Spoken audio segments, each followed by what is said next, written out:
नमस्कार, मैं वरुण कुमार। आप देख रहे हैं अमर उजाला। आज जो शख्स मेरे साथ हैं उनको वैसे तो किसी परिचय का वो मोहताज नहीं हैं।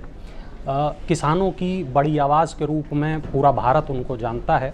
आज अमर उजाला के न्यूज़ रूम में वो आए हैं और हमें कई बड़े सवालों का जवाब देंगे। टिकैत साहब, बहुत स्वागत है आपका अमर उजाला पर। नमस्कार जी। तो यूपी में इन दिनों एनकाउंटर और बुलडोज़र एक्शन पर बहुत राजनीति हो रही है। हाँ जी। तो एक तो ये कि इसमें आपका कहना क्या है, क्योंकि कोर्ट ने तो इस मामले पर स्टे दे दिया था कि बुलडोज़र नहीं चलना चाहिए। आप इसको कैसे देखते हैं, बुलडोज़र एक्शन और एनकाउंटर? इसके लिए कोर्ट तय करती है कि क्या करना है, लेकिन कोर्ट की मान कौन रहा है भाई? उसके बाद में भी काम तो हो रहा है ना।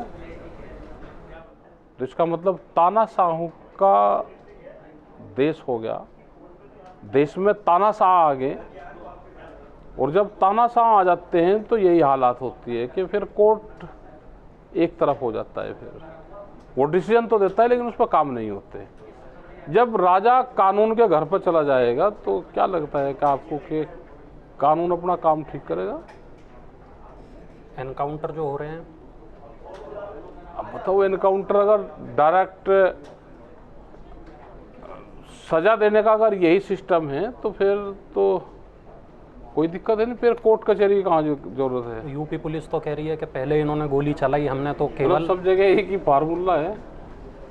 सब जगह एक ही फार्मूला, थोड़ा सा ऊपर नीचे कर सकते थे उसको। गोली फिर गोड्डे में ही लग रही सबके, एक तरफा से सबके एक ही जगह गोली लगती है। बहुत सारे अपराधी तो तख्ती लेके भी पहुंच गए। चलो ठीक है भाई, कानून को भी अपना काम करना चाहिए। और कह रहे कि जाति देख के एनकाउंटर हो रहे। चलो वो तो कहेगा, जिसको जो लगता है वो कहता रहेगा, लेकिन हमारा ये है कि कानून को भी अपना काम करने देना चाहिए भाई। कानून को सजा का भी प्रावधान है, फांसी का भी है, वो भी है, लेकिन एक डर का अगर माहौल बनाना है तो ठीक है, अपना काम करो। वन नेशन और वन इलेक्शन पर काफ़ी बात हो रही है कि ऐसा होना चाहिए पूरे देश में एक साथ ही चुनाव हो जाएं। देखो, अगर देश में लोकतंत्र है और वो अपना ठीक काम करता है तो कोई दिक्कत नहीं है, लेकिन यहाँ तो तानाशाह है। यहाँ चुनाव कहाँ होंगे भाई? मोदी जिस दिन राष्ट्रपति बन जाएंगे उससे पहले पहले वो क्लियर करना चाहते हैं सारी स्थिति। तो आपको लग रहा है कि वो राष्ट्रपति बनेंगे? लग थोड़ा रहा, मेरे को ज्योतिषी हूँ, मैं तो बता रहा हूँ कि वो राष्ट्रपति बनेंगे, उससे पहले पहले क्लियर करना चाहते हैं वो सारे। और जब राष्ट्रपति बन जाएंगे विपक्ष की कोई सरकार नहीं चलेगी, सरकार साफ, और फिर 5 साल तक तानाशाह का राज देश में रहेगा। वो 27 में बन जाएंगे, इसके बाद में वही बनेंगे। अच्छा, तो वन नेशन वन इलेक्शन पर आपका स्टैंड ये है कि अगर लोकतंत्र वो अगर लोकतंत्र हो तो कोई दिक्कत नहीं है, लेकिन ये सरकारें गिरवाएंगे। राष्ट्रपति शासन लगेगा, 1 साल की सरकार को घेरेंगे, 4 साल राष्ट्रपति शासन रहेगा, राजा देश का तानाशाह होगा। मतलब आपने ऐसा मान लिया कि ऐसा मान नहीं होगा? आप देख लेना ना, यही जो दे रहे हैं ये सब आप रिकॉर्डिंग कर लेगा। 27 में ये राष्ट्रपति बनेगा, उससे पहले पहले सारी चीज़ें क्लियर करना चाहते हैं। विपक्ष की सरकारें गिरेंगी, देश में राष्ट्रपति शासन लागू रहेंगे, और पूरे देश में राष्ट्रपति शासन को ज़्यादा पावर रहेगी। राष्ट्रपति को वो पावरें निहित करने का षड्यंत्र चल रहा है। मतलब राज्यपाल के मुख्यमंत्री अधीन आ जाएंगे, राज्यपाल के हिसाब से, क्योंकि सरकार जब गिर जाएगी स्टेट गवर्नमेंट तो फिर गवर्नर रूल लागू होगा। गवर्नर रूल का मतलब है एज ए राष्ट्रपति शासन। अभी हाल फिलहाल में तिरुपति मंदिर के प्रसाद को लेकर बड़ा विवाद हुआ, उस पर क्या कहेंगे?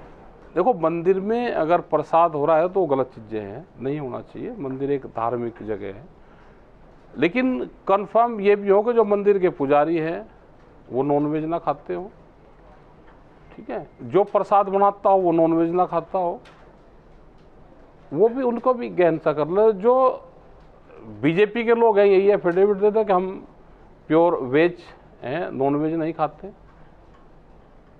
जो प्रसाद बना रहा वो भी वेजिटेरियन होना चाहिए, सबको एफिडेविट देना चाहिए, और इस पर बिल्कुल क्लियर हो।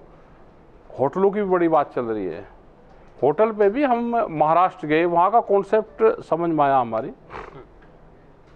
ग्रीन उससे लिखा हुआ है तो वेजिटेरियन, रेड उससे लिखा हुआ है नॉन वेज, अगर किसी होटल पर दोनों चीज़ है तो नॉन वेज और वेज। एक ऑर्गेनिक का है, अगर किसी पर ऑर्गेनिक है तो ऑर्गेनिक भी लिखा हुआ है। तो ऐसे ही सब जगह क्लियर हो जाए।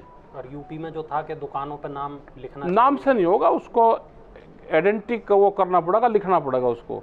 भाई नाम तो कोई भी हो सकता है और वो नॉन वेज बनाता है और नाम उसका कुछ है, उससे क्या है, उसको लिखे, वो आइडेंटिफाई उसकी हो और वो रेड या ग्रीन उससे वो लिखे, हाईलाइटर से उसको बनाना पड़ेगा, उसको अपने उस पर लिखना पड़ेगा कि वेज है या नॉन वेज है, इंडिकेट करना पड़ेगा उसको।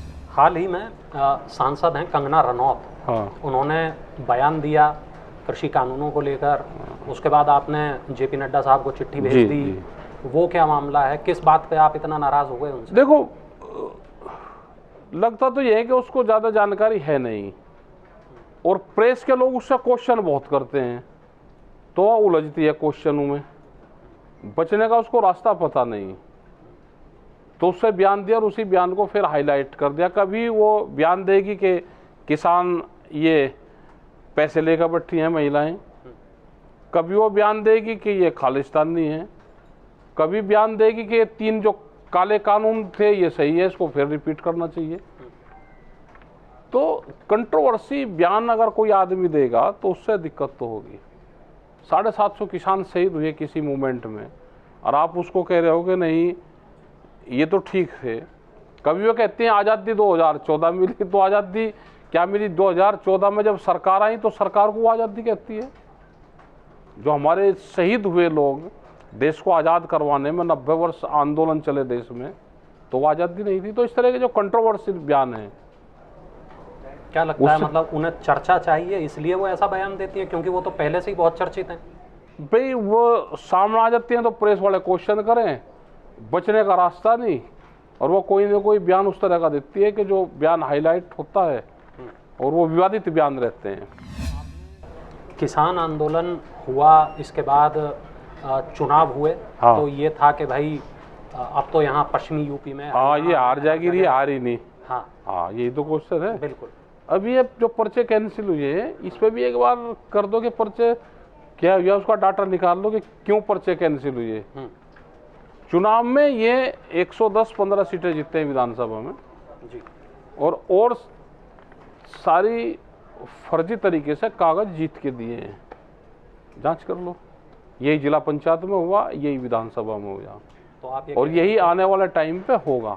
कि चुनाव निष्पक्ष नहीं हुआ? ना, कहाँ हुआ निष्पक्ष, हुआ ही नहीं। विधानसभा का भी और विधानसभा का भी। लोकसभा में तो ठीक रहा, लोकसभा में इनको रिजल्ट मिल गया, विधानसभा का ठीक नहीं रहा, जिला पंचायत का ठीक नहीं हुआ, अभी जो गन्ना सोसाइटी के हो रहे वो ठीक नहीं हो रहे। आपके कार्यकर्ताओं पर यह आरोप है कि टोल प्लाजाओं पर उनकी दबंगई चलती है। ना, हम तो नहीं चलाते दबंगे, हम क्यों लोग चलाएंगे तो टोल? भारतीय किसान यूनियन का नाम लेकर टोल पार कर रहे हैं। हर आंदोलन में जा रहे हैं, कहीं मीटिंग में जा रहे हैं, तो चले जा भाई। अब बहुत देर हमारे साथ बातचीत की राकेश टिकैत साहब ने। हम चाहेंगे इसी तरह आप किसानों के मुद्दे उठाते रहें और लगातार जो आप जिस तरीके से काम कर रहे हैं उस तरह करते रहें। हमारी शुभकामनाएं आपके साथ हैं। बहुत अच्छा लगा तमाम सवालों के आप। धन्यवाद साहब, धन्यवाद। बहुत शुक्रिया। एक नए वीडियो में फिर किसी नई शख्सियत के साथ फिर हाजिर होंगे। आप देखते रहिए अमर उजाला। अगर आप ये वीडियो YouTube पर देख रहे हैं तो हमारे चैनल को सब्सक्राइब करें और बेल आइकन को दबाना ना भूलें। अगर आप Facebook पर ये वीडियो देख रहे हैं तो हमारे पेज को लाइक करें।